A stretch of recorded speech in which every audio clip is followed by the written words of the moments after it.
So a few days ago at the Zendo, got a question about the meaning of prajnaparamita, and that got me thinking about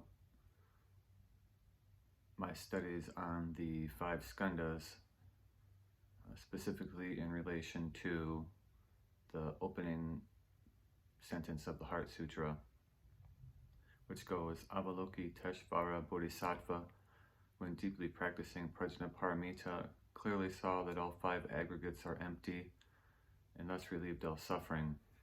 So the question becomes, how exactly does seeing that the five aggregates are empty lead to the ending of suffering? What does that actually mean, ending of suffering? And how does Soto practice relate to any of this? The way I usually like to begin this type of investigation is to look at the words that are involved here, specifically skandha. It has quite a few different translations into English, and each of these translations provides metaphorically a different aspect or a way to consider the meaning of the word. First translation that's quite common is aggregate, and this points to the idea of many things coming together and functioning as one. The second is heap, which is similar, but here it's more of a pile of things that are burning with desire. It's similar to the Buddha's fire sermon, where everything is burning with desire. It also points to the image of a bonfire or a funeral pyre. The third is trunk of a human body or of a tree, and this goes along with the fourth translation of pillar. Each of these three has the idea of supporting the construction of the body-mind. This is slightly different than in the West, where we see or where we view material being as the primary aspect and the mind arising from that. Here it's more of the mind being primary. If we go a little bit further with the trees, it's most likely pointing to the banyan tree, which from a distance can be mistaken for a human form, a human walking. The banyan tree is a dependent tree. It begins in the branches of another tree, and its roots come down to the ground, and eventually it envelops the other tree and chokes the life out of it, so it ends up being hollow inside. So you have the image of an illusion of a man walking from a distance that turns out to be empty inside. It is quite a striking metaphor for what the skandhas are. Now, the skandhas themselves are, or will be, familiar to you from the Heart Sutra. They are form, sensation, perception, formations, and consciousness. In Sanskrit, that is rupa, vedana, samjana, samskara, and vijnana. These English translations aren't too bad.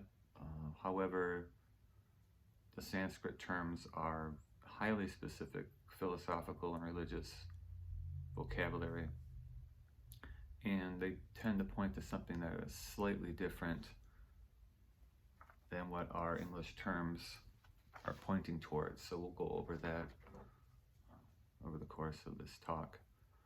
The first one we'll talk about is vijnana, which is consciousness.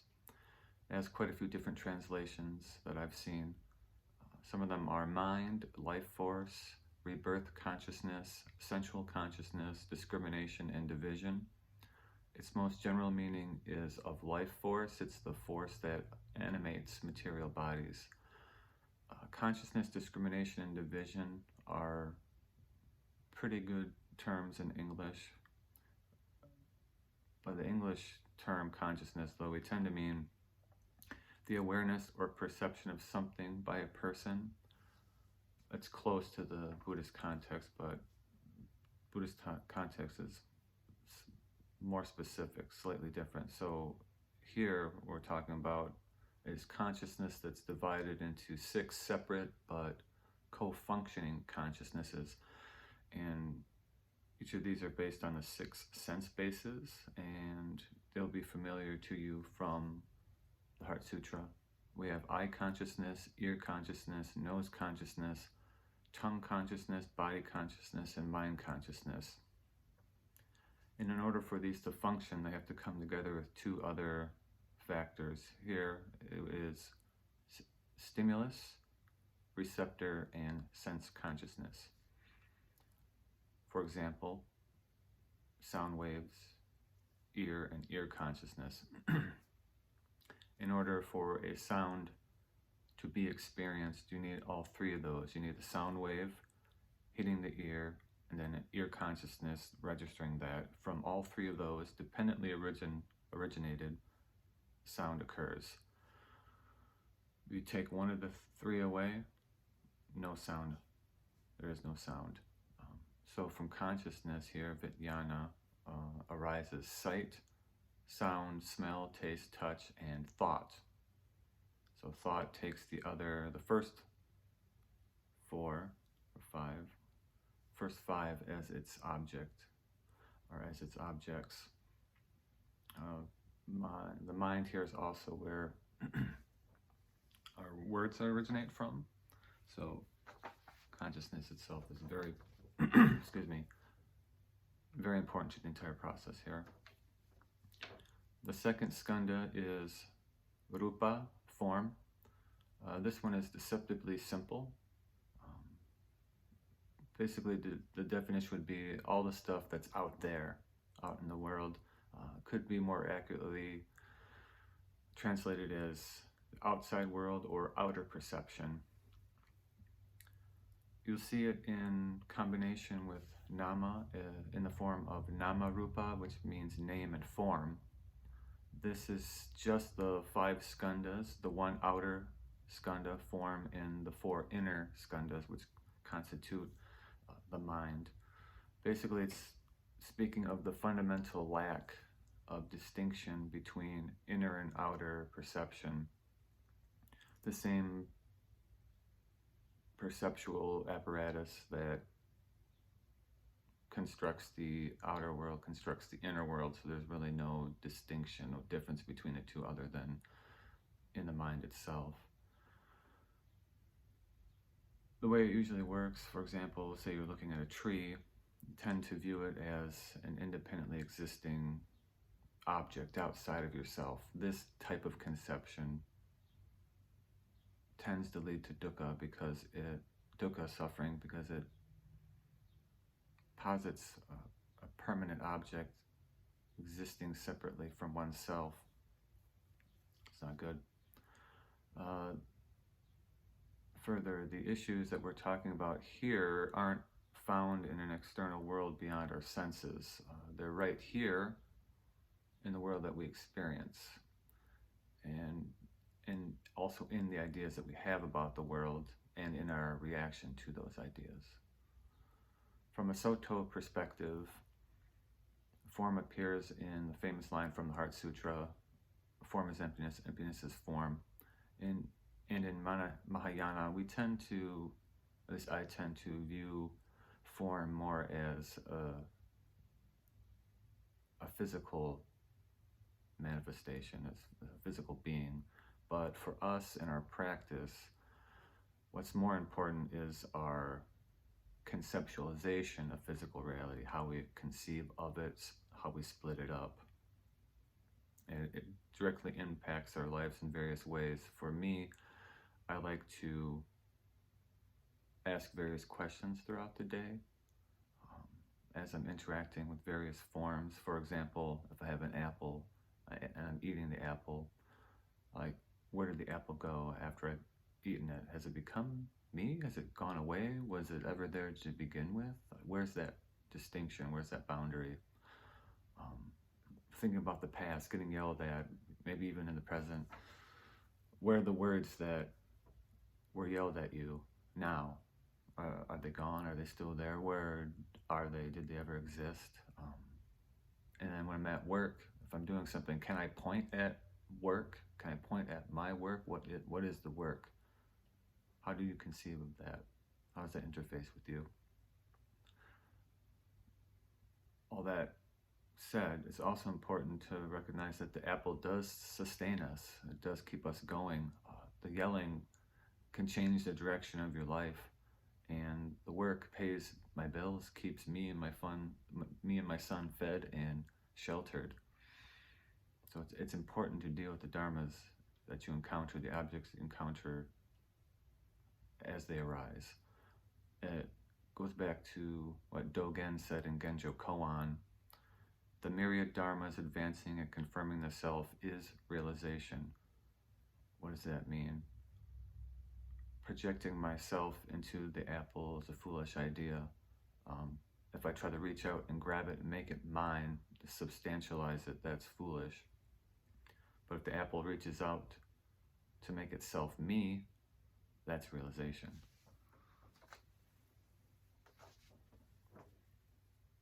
Our third skandha is Vedana, which we call sensation.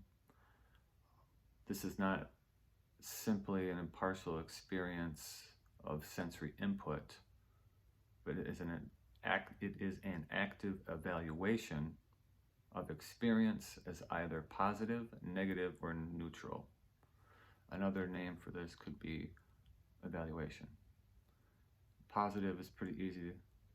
You find $20 in your pocket you didn't know was there. That's positive. You stub your toe in the night. It hurts. It's negative. All the trees that I drive by on my way to work every single day that I don't recognize, neutral. Typically, this is quite subtle in your experience. However, it can and does have quite drastic impact on on the quality and sometimes even actions of our day-to-day lives. It's subtle. It can be. It's easiest to see it's arising during meditation when the mind is quieted. You can see these judgments coming. That being said, it's also important to note that Vedana sensation is not a value judgment. It's more of an automatic reaction. It's like if you were on a trail and suddenly a snake appears on your path. You're not going to stop and do a calculation. Well, okay, it's a snake. Could it be dangerous? Could it not be dangerous? Has there been a snake attacks on this trail, etc.? You just see a snake and go, it's a snake. Get away. It's automatic. It's built in. In the West, we tend to focus more on value judgments, dividing things into good and bad, useful versus useless, lots of stuff like that.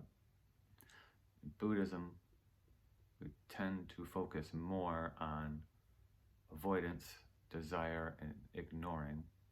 It's just a positive, negative, neutral. However, in a more extreme aspect, they are closer to value judgments. That would be hate, love, and delusion. Very powerful forces. So these are always, in any version of them, powerful or subtle.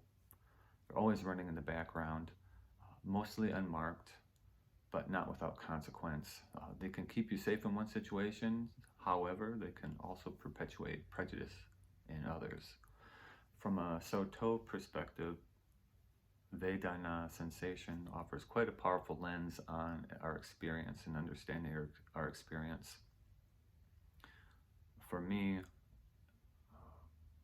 I had back pain that would often be below the level of my consciousness. It would be there influencing me, but I would not necessarily notice that it was occurring or influencing me. So I would just be short with people. I'd be angry at them for some reason, but it's because there was a pain there that I didn't even realize that my Vedana, my sensation, was registering as negative. So there's this negative undercurrent going on constantly in my subconscious.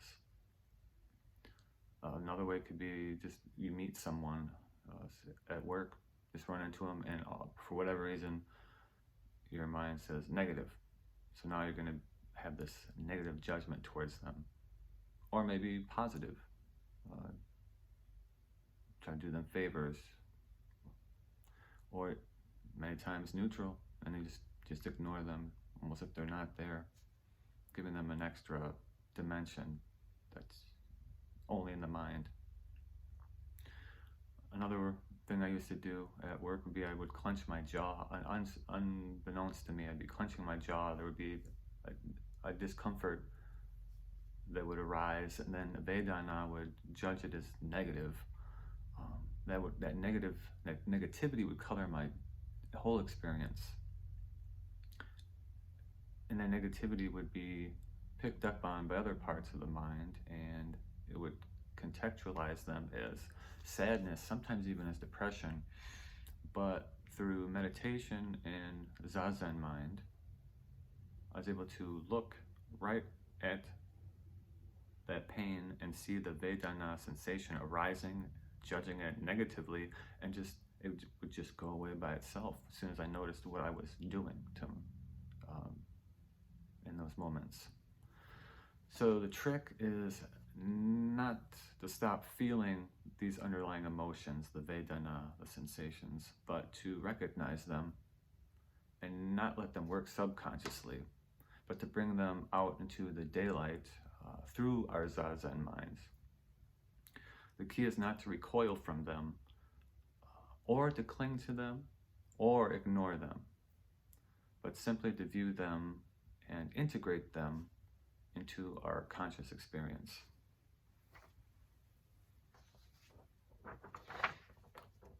The fourth skandha is samjana, which we call perception.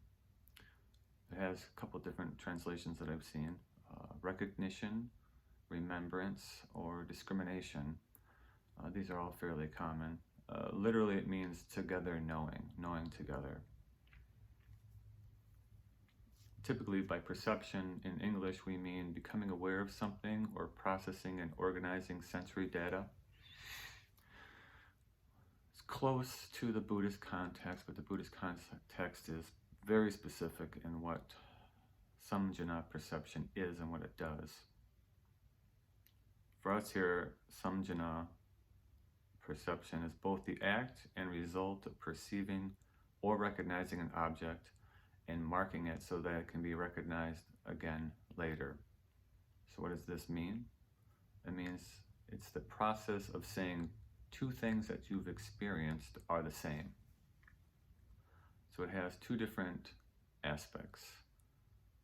There's the process of creating the recognition, and there's the process of recognizing. So, for example, say you're out at night and you see a red flower that you've never seen before, and it has 6 petals. It's a brand new flower to you. So you've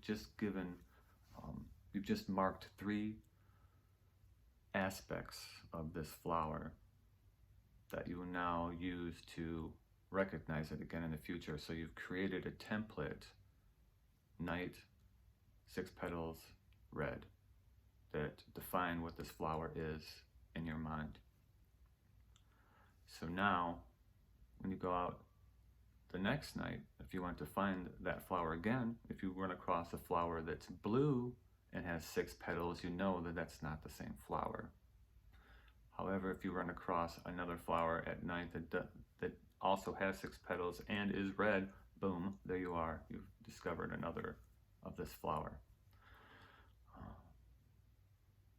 Although the trick is we know that no two things are the same. We'll get into that in a second. So from the Soto perspective, it makes a lot of sense for the mind to categorize the world into a limited set of repeatable objects, thoughts, and ideas. Samjana perception divides the world, simplifies it, and makes the overwhelming manageable. But as I said, simply put, we know that no two things are ever the same. It's just our mind that makes it so. Presuming otherwise, that two different things are exactly the same, is a recipe for dukkha, for suffering, disenchantment, both for ourselves and for others. It's through Zazen that we recognize how things are all fundamentally one and how all things are fundamentally different. This keeps us from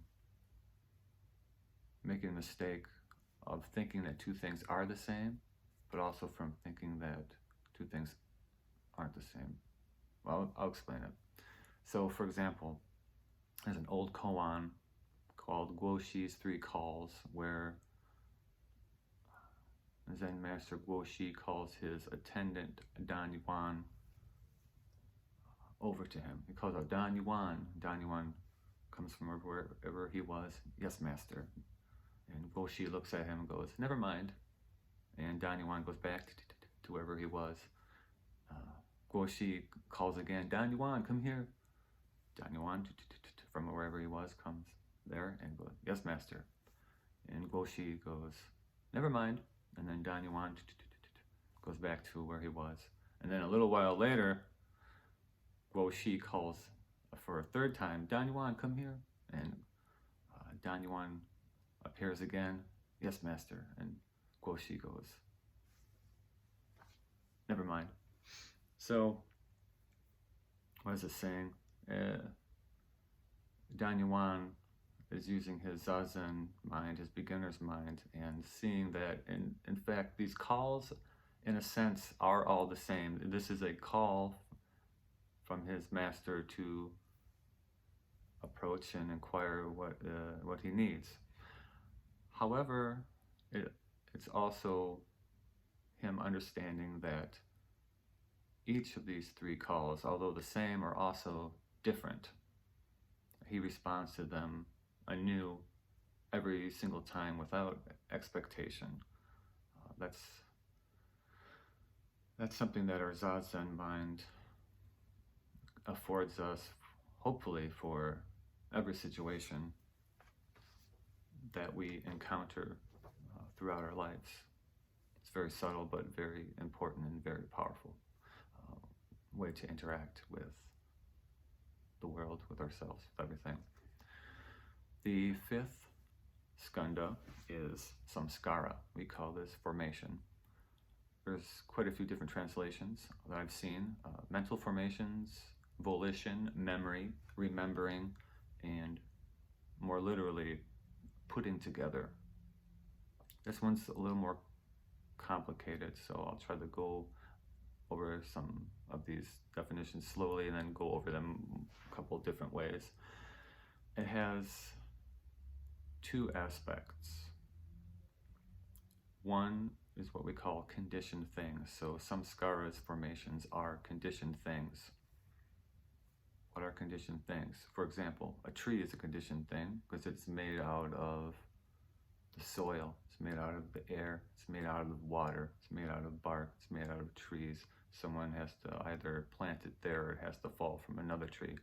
It's conditioned, its existence is conditional on many, many, many elements. What else is a conditioned thing? Things like love, hate, anger, freedom. These are conceptions in our minds. They are composed of many different experiences throughout our lives. The second thing that samskara formation is what Red Pine calls our karmic genome, the repository of all that we have previously intended, whether expressed in words, in the form of words, deeds, or thoughts.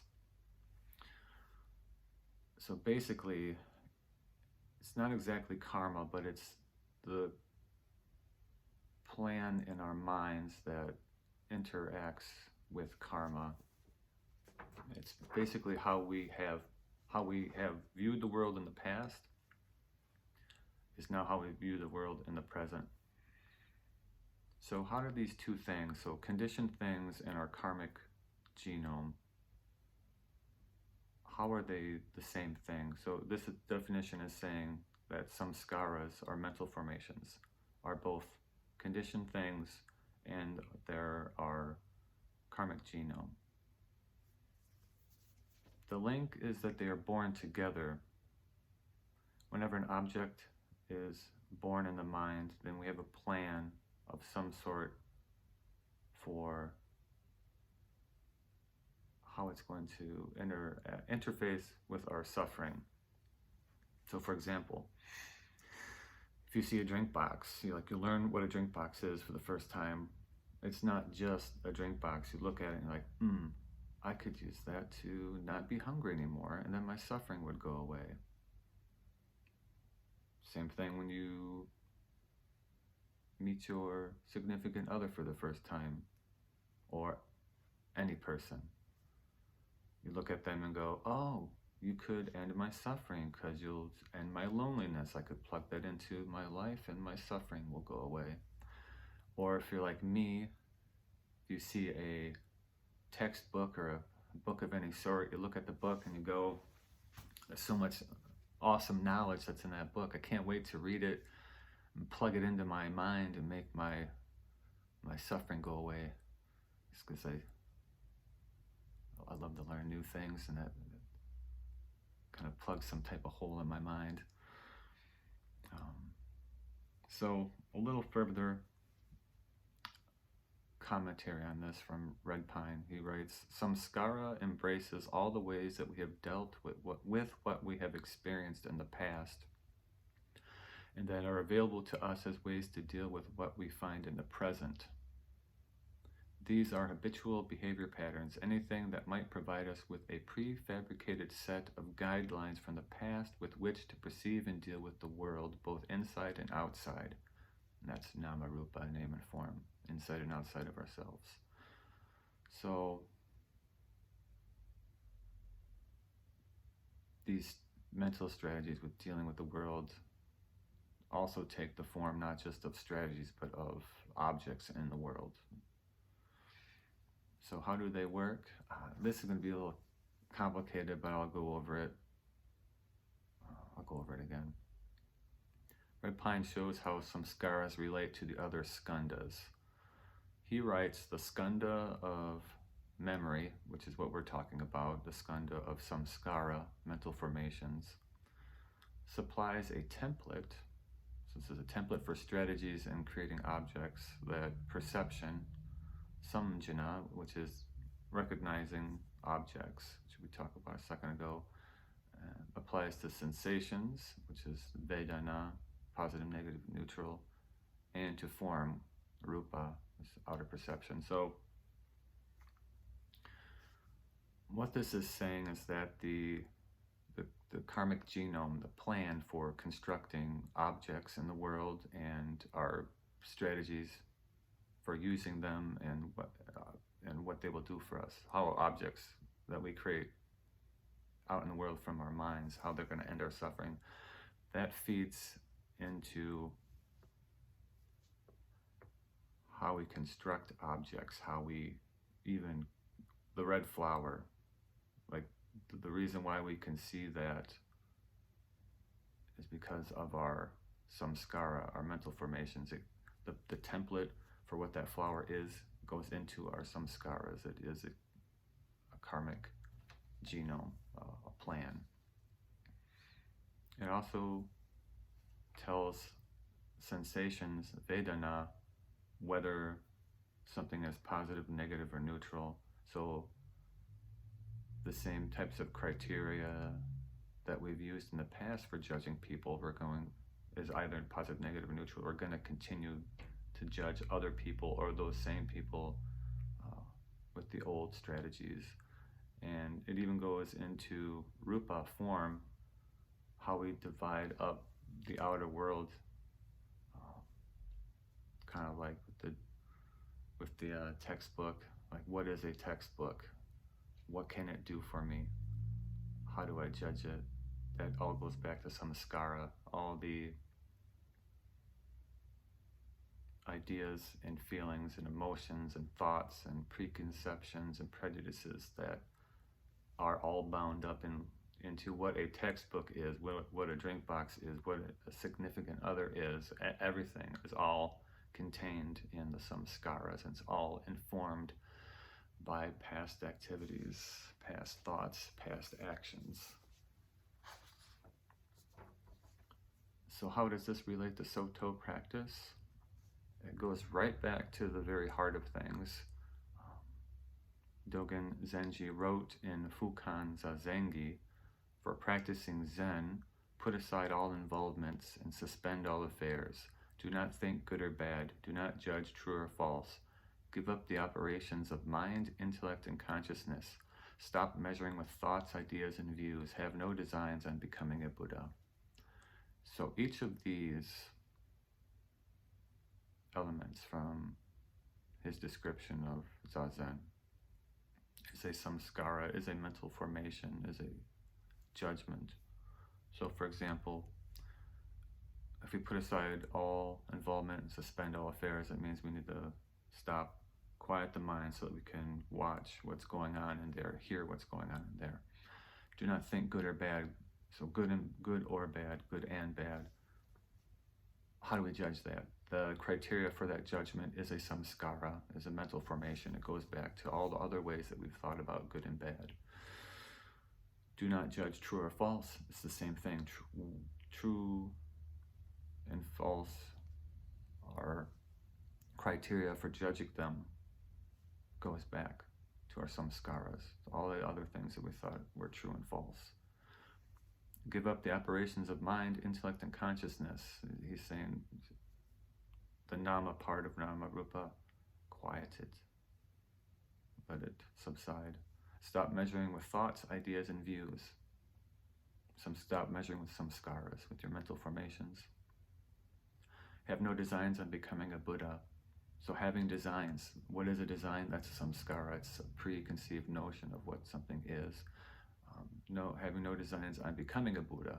How would you become a Buddha? You would have to already have a conception of what a Buddha is. You'd have to have some type of design. You'd want to become a Buddha. That's the object and the karmic genome being born together right there, and this time in the form of what a Buddha is. So this points right back to his definition, all this points back to his definition of practice as enlightenment. Slightly changing the subject. Dogen says that we are already enlightened.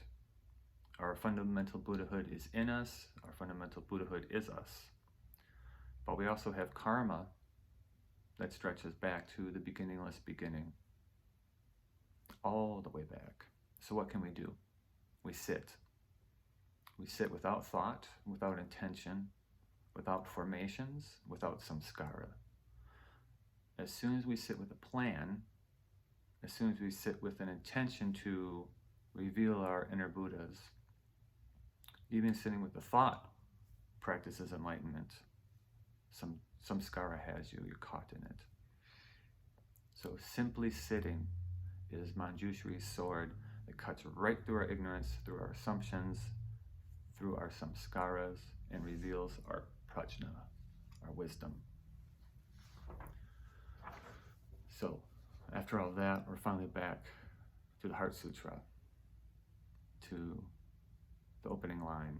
Avalokiteshvara Bodhisattva, when deeply practicing prajna paramita, clearly saw that all five aggregates are empty and thus relieved all suffering.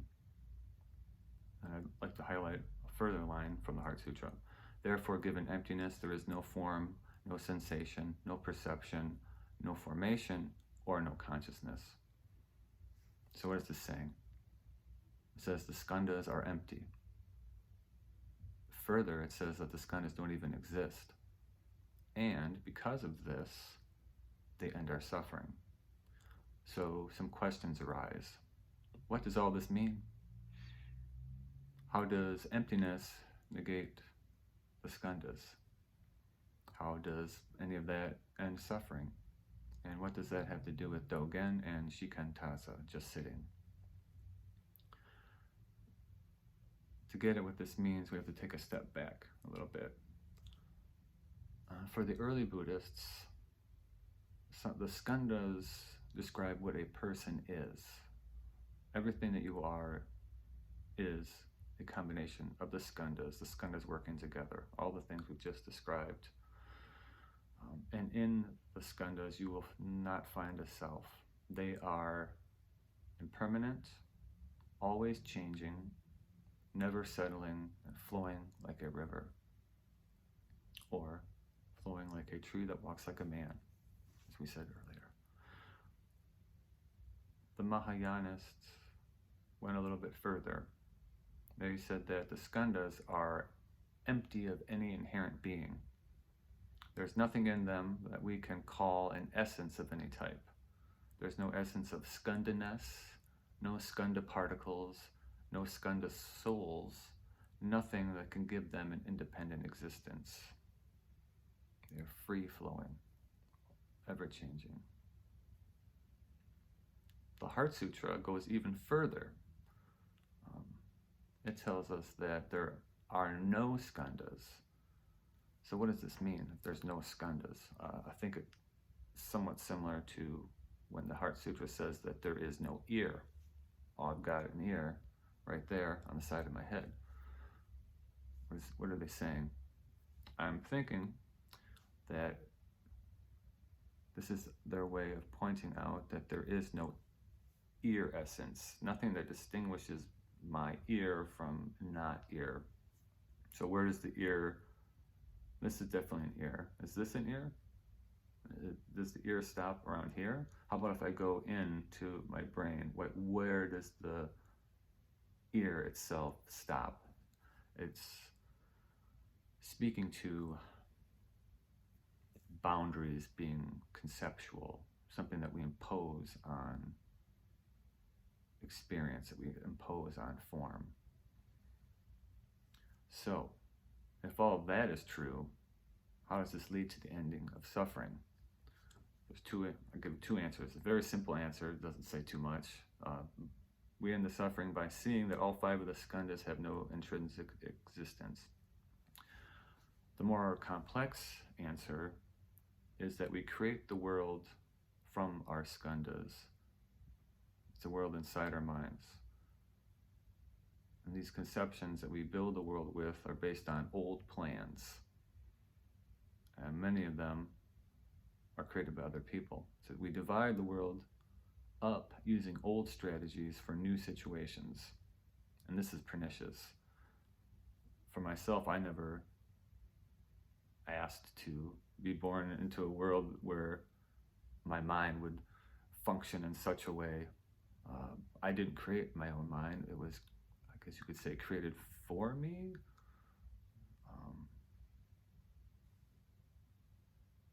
That's karma. And from karma is birth samskaras, our mental formations, the ways that we divide up the world. So for me, I've let the past tell me how the world really is. I've also let it tell me how the present is and how the world should be in the future.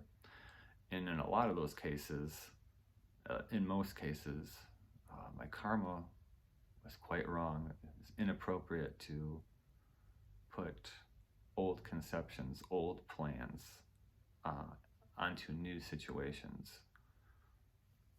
And so that's why we sit. That's why I sit. When we sit, we let the stream of conditioning drift away. We just sit without indulging in any conceptions. It's really that simple, and it's really that difficult. Not indulging in samskaras, our mental formations, is enough to start loosening the ties of karma, to see through the veils of our conceptions and into our fundamental enlightenment, our fundamental peace, and our fundamental freedom.